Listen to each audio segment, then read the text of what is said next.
Assalamualaikum warahmatullahi wabarakatuh. Om Swastiastu, Shalom, nama budaya bagi kita semua. Perkenalkan, saya Viviala Pratiwi, MPM 187053. Di sini saya akan melakukan pemeriksaan fisik kepala dan leher, di mana itu merupakan pemeriksaan fisik umum yang dilakukan meliputi dua tahapan, yaitu pemeriksaan fisik kepala dan pemeriksaan fisik leher. Di mana pemeriksaan fisik kepala sendiri itu meliputi beberapa organ seperti mata, hidung, telinga, mulut, dan tenggorokan. Di sini ada beberapa regio yang kita periksa.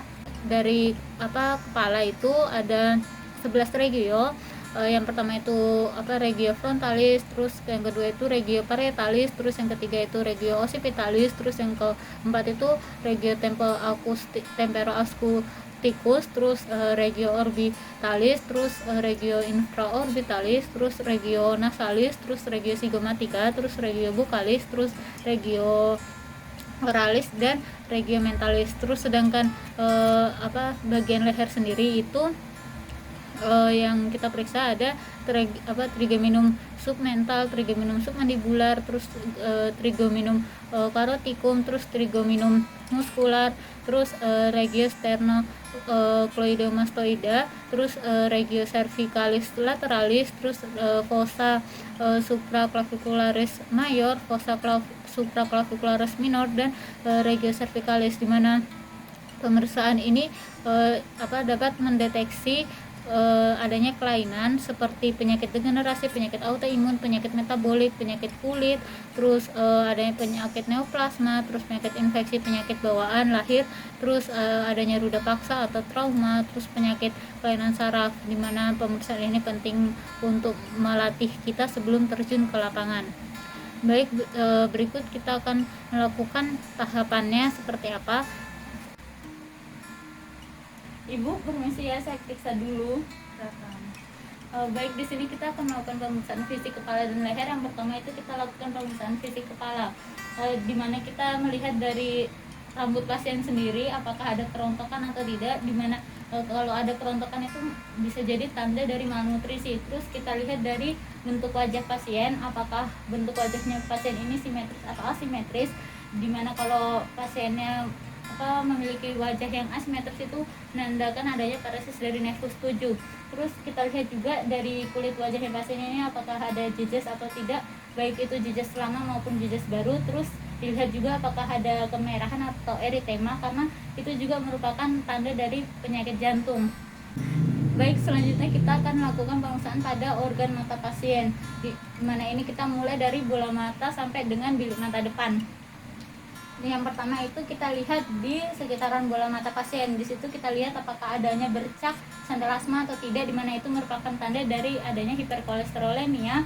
Terus kita lihat konjungtiva palpebra inferior pasien itu untuk melihat adanya anemia atau tidak. Caranya kita letakkan ibu jari di bagian palpebra inferior pasien. Terus pasien disuruh melihat ke arah atas. Kita perhatikan di sini pucat atau tidak pada konjungtivanya, terus adanya sekret atau tidak, kemerahan dan bengkak. Terus sekarang kita lanjut ke pemeriksaan untuk skleranya. Pasien disuruh melihat ke arah bawah, sementara ibu jari kita menarik kelopak mata pasien. Lihat ke bawah ya, Bu. Dimana ini untuk melihat adanya ikterus atau tidak. Terus kita lihat pupil pasien, gimana bentuknya, terus irregular atau tidak, dan utuh atau tidak. Terus kita lihat irisnya apakah ada refleks cahaya atau tidak, terus reguler atau irregular, serta utuh atau tidak. Terus selanjutnya kita lakukan pemeriksaan pada organ telinga. Di mana ini kita hanya memeriksa bagian telinga luar atau meatus externusnya saja.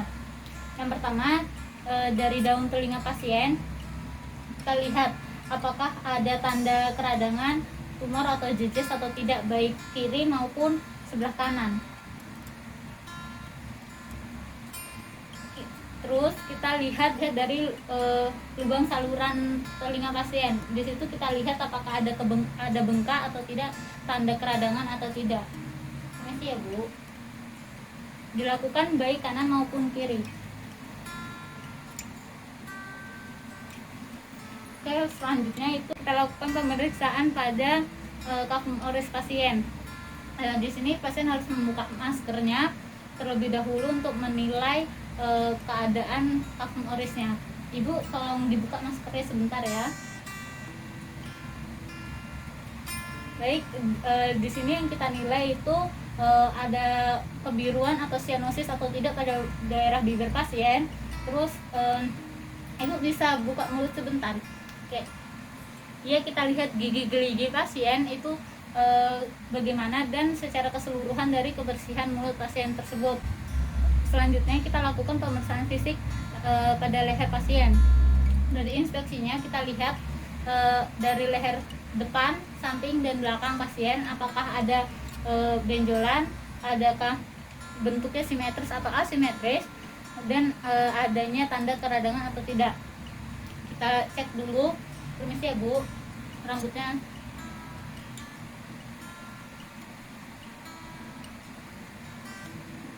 Terus selanjutnya itu kita juga lihat adanya penonjolan dari vena jugularis pasien atau tidak, dimana itu merupakan tanda dari adanya penyakit gagal jantung sebelah kanan.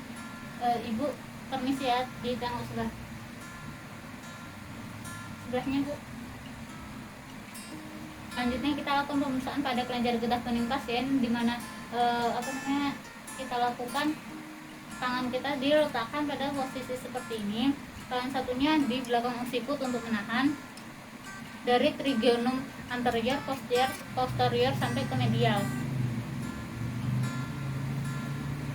Sebaliknya.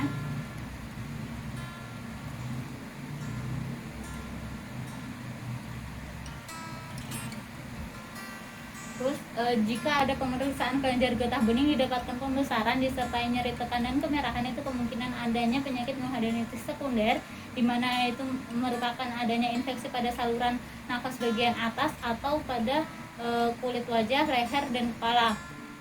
Terus ada juga limfoma maligna. Limfoma maligna di mana itu pembesaran kelenjar getah beningnya itu sangat nampak saat pemeriksaan. Selanjutnya kita lakukan pemeriksaan pada kelenjar tiroid pasien, di mana itu pemeriksa ada di belakang pasien. Terus tangan kita letakkan di daerah sini. Terus satu tangannya itu kita tarik musculus sternocleidomastoideusnya, dan tangan satunya meraba. Juga pasien disuruh menelan ludahnya sendiri. Ibu telan ya.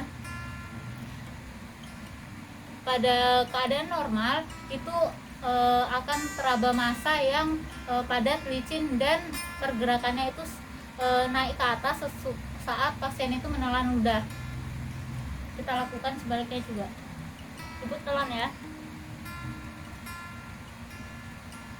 Jika terdapat pembesaran kelenjar tiroid, kita bisa lakukan auskultasi untuk mencari bruit. Selanjutnya, jika pada pasien ini terdapat pembesaran kelenjar tiroid, kita bisa lanjutkan dengan pemeriksaan auskultasi untuk mendengar pembesaran dari kelenjar tiroid tersebut dengan posisi di bagian depan. Misi ya Bu.